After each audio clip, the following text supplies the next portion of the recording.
Hello guys, welcome to our channel ब्रेलिंग। So आज की वीडियो में हम ये सीखेंगे कि हमें अगर हिंदी में कोई भी पैराग्राफ या फिर कोई पोएम लिखनी हो तो हम उसे ब्रेल में कैसे लिखेंगे। तो ब्रेल में कोई भी पैराग्राफ या फिर पोएम लिखना बहुत इजी है।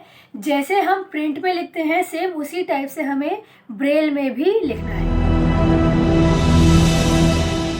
अगर हमें ब्रेल में पोएम लिखनी है तो हम कैसे लिखेंगे।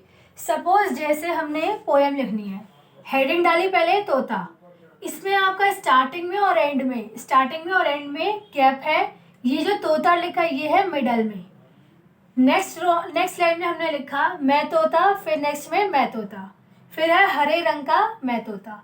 तो जो एक प्रॉपर पोएम का फॉर्मेट होता है कि हाँ आपकी हेडिंग है, फिर उसके बाद आपका इस टाइप से फॉर्म में आ रही है।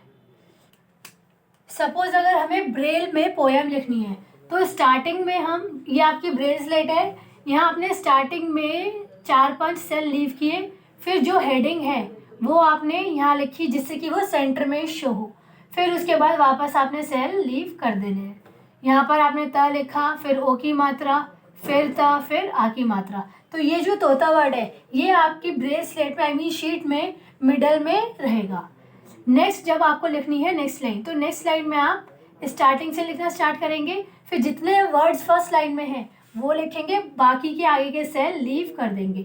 फिर नेक्स्ट लाइन में आपने वापस स्टार्ट करना है, फिर सेल लीव करना है। हम स्टार्टिंग में इसलिए सेल लीव नहीं करेंगे, सपोज अगर कोई बच्चा ब्रेल रीड कर रहा है तो उसे नहीं पता कि आपने ब्रेल में स्टार्टिंग की जगह यहाँ से लिखना स्टार्ट किया है। तो बेस्ट ऑप्शन ये है, अगर आप पोएम लिख रहे हैं तो जो उसकी हेडिंग है वो आपने यहाँ लिखी सेंटर में, फिर उसके बाद आपने वापस इस फॉर्मेट में वो पढ़ेगा। अगर बड़ी लाइन है तो वो आपकी आगे तक जाएगी, छोटी है तो यहीं तक रहेगी। इस टाइप से पोएम का फॉर्मेट ये है। स्टार्टिंग में आपको कोई सेल लीव नहीं करना है, एंड में जो है अगर लाइन उस लाइन के वर्ड्स फिनिश हो गए तो आप वहाँ सेल लीव कर देंगे और नेक्स्ट लाइन में आ जाएंगे।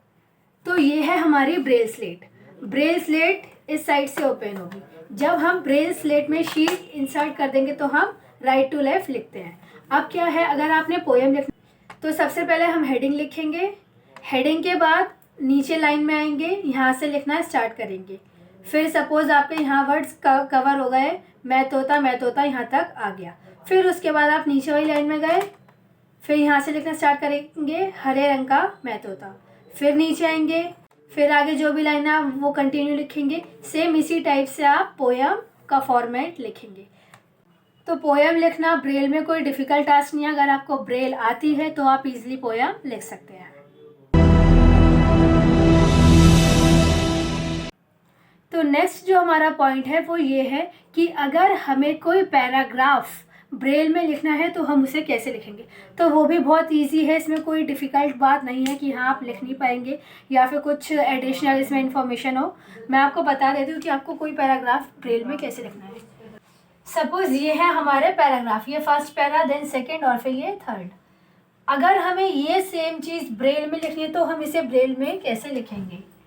ये है हमारी ब्रेल स्लेट। ब्रेल स्लेट पे हम यहाँ से लिखना स्टार्ट करेंगे। फर्स्ट लाइन है, यहाँ से हमने फर्स्ट लाइन लिखी, देन जहाँ भी लाइन कंप्लीट हो गई वहाँ हमने फुल स्टॉप लगा दिया, आई मीन पूर्ण विराम। फिर उसके बाद आपने next line, then next line, जो भी है वो आपका चलता रहेगा। लाइन बड़ी है छोटी है जैसे भी है वो आपने कंटिन्यू में लिख दी। इसके बाद क्या है कि आपका सेकेंड पैरा स्टार्ट हो रहा है, तो सेकेंड पैरा के लिए आपने एक लाइन लीव कर दी, फिर उसके बाद वापस कंटिन्यू में लिखना स्टार्ट कर दिया जो भी लाइन्स हैं उन्हें। तो इसी टाइप से, आई मीन सेम वे है, इजी वे है कि आपको पैराग्राफ फॉर्मेट में अगर कुछ लिखना है तो आप कैसे लिखेंगे। इनकेस अगर आपने कोई भी लाइन मिडल से स्टार्ट की है, मीन्स स्टार्टिंग में थोड़े सेल छोड़ के फिर लिखी है, तो आप बच्चे को पहले ही इन्फॉर्म कर देंगे कि पैरा चेंजिंग के टाइम आपने स्टार्टिंग में कुछ सेल लीव किए हैं, उसके बाद लाइन कंटिन्यू में लिखी है।